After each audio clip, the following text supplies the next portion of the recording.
Hey everyone, sorry for the long absence. As promised, here's the second part of our series on anatomy in drawing. In the last video we talked about the torso as the core of the human body. Today we'll focus on the anatomy of shoulders and arms. The arms are primarily tools for the human body.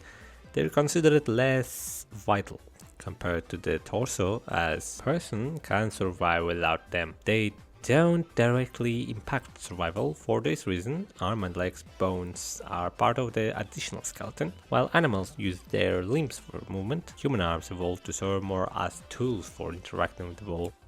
But let's set aside evolution and dive into what's more useful for drawing. Arms don't just serve practical purposes, they also express emotions and add dynamic qualities to a drawing. Look at how the position of the arms can make characters' pose more expressive.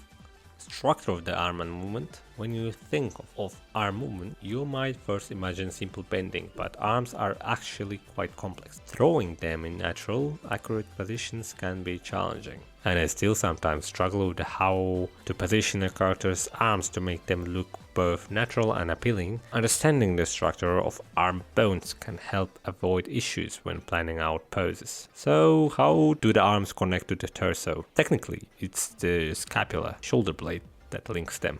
The scapula provides freedom of movement for the shoulder joint while handling force from the arm. Looking at its structure, you'll see a groove where the humerus connects, allowing free rotation. The acromion process connects with the clavicle or collarbone, forming the shoulder girdle. In art, it's practical to simplify the scapula. The acromion cuts the scapula into two main sections, making it easier to place in different perspectives. The scapula moves in sync with the arms. It retracts when the arms are drawn back and expands when they're brought forward.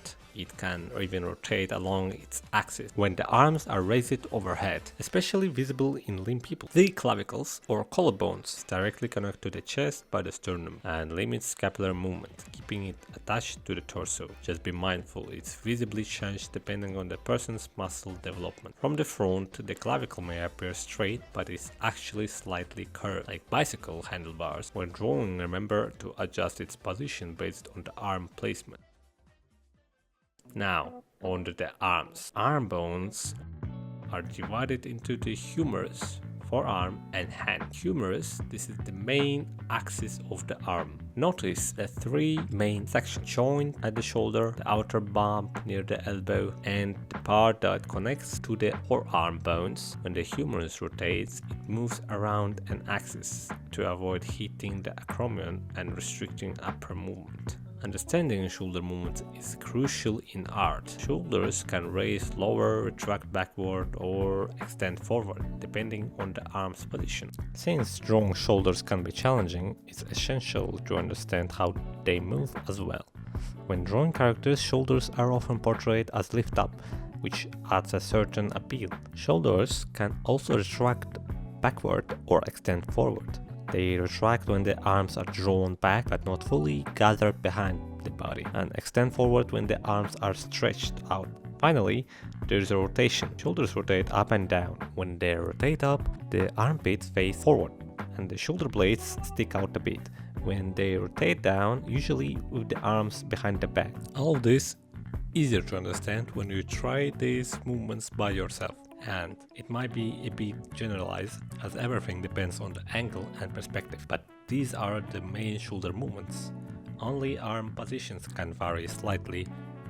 Now, the most challenging opponents remain the hand and forearm. When it comes to the forearm, just visualizing how it should look while rotating can be quite tough, just as difficult as drawing it accurately. It seems like a basic movement, turning the palm up or down, but it's actually more complex.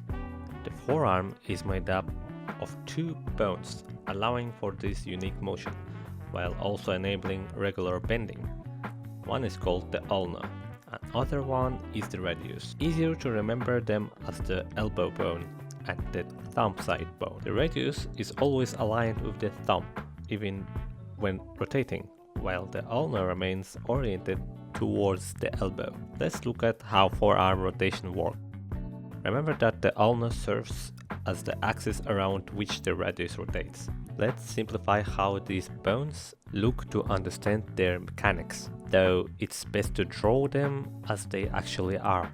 The easiest approach is to sketch simple shapes and then twist them, but it's hard to explain the motion like that, so let's break it into two parts. Now it looks like more like bones, and the rotation occurs this way. The ulna remains fixed as the axis, while the only radius moves, just as we discussed earlier. It's starting to feel less complicated to me already.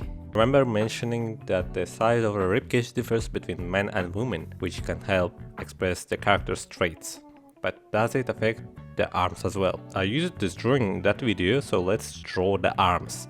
As you can see, the arms can add emphasis to femininity or masculinity. Here I didn't change them at all, I just drew the arm position which affects this. This is called the shoulder to the hip angle. It highlights the difference between male and female poses. In men this angle usually more straight and angular, while in women it's softer, adding femininity to the silhouette. But this can be applied to anyone, unlike the size of the pelvis or the ribcage. Let's talk about muscles. Arm muscles are essential for adding a realistic, dynamic feel to your drawings. While they're complex due to their range of movement, I find it helpful to remember each muscle's function, so we should break them down. First one is cora brachialis, helps to raise the arm.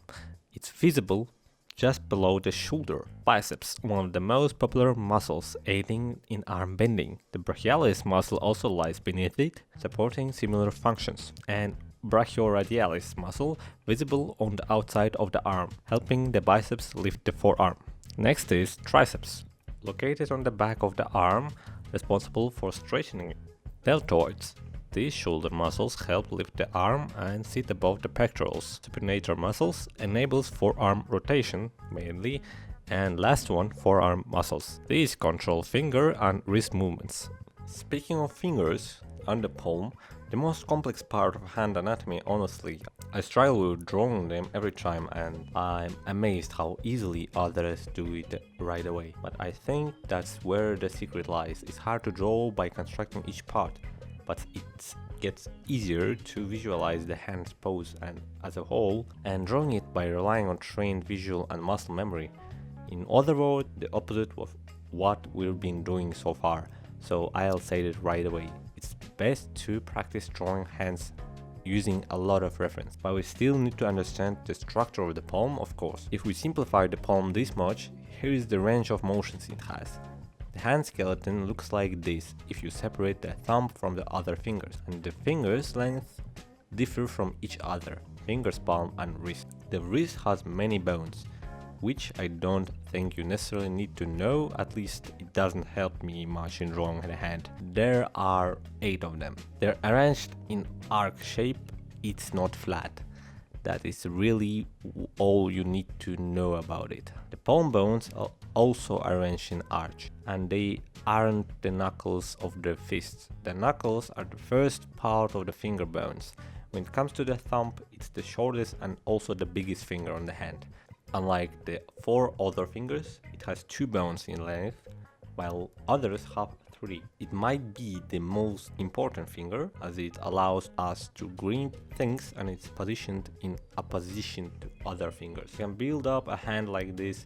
First draw these simple shapes and add finger positions, then adjust their placement and draw the phalanx and palm, and later add the creases and details on the palm. It seems like an effective approach, but drawing this way feels a bit stiff. I usually draw hands directly and make adjustments later if I need it. If there is a good way to draw hands, it would be something like this, but it's better to just dive in and draw them without overthinking. That's all for today. The next anatomy video will cover the lower body, pelvis and legs. Hopefully I'll film it before another month goes by. By the way, I've created Discord server for our small community, so if you'd like to share ideas or artwork, you're welcome to join.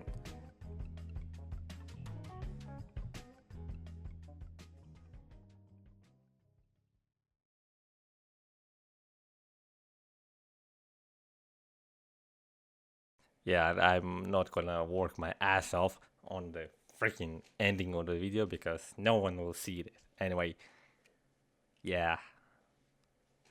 I'm lazy as F. I'm not giving I'm not even gonna edit this part. I just wanna leave it here. If you saw this, send an crab emoji. If you watched this part and cringed from me, yeah.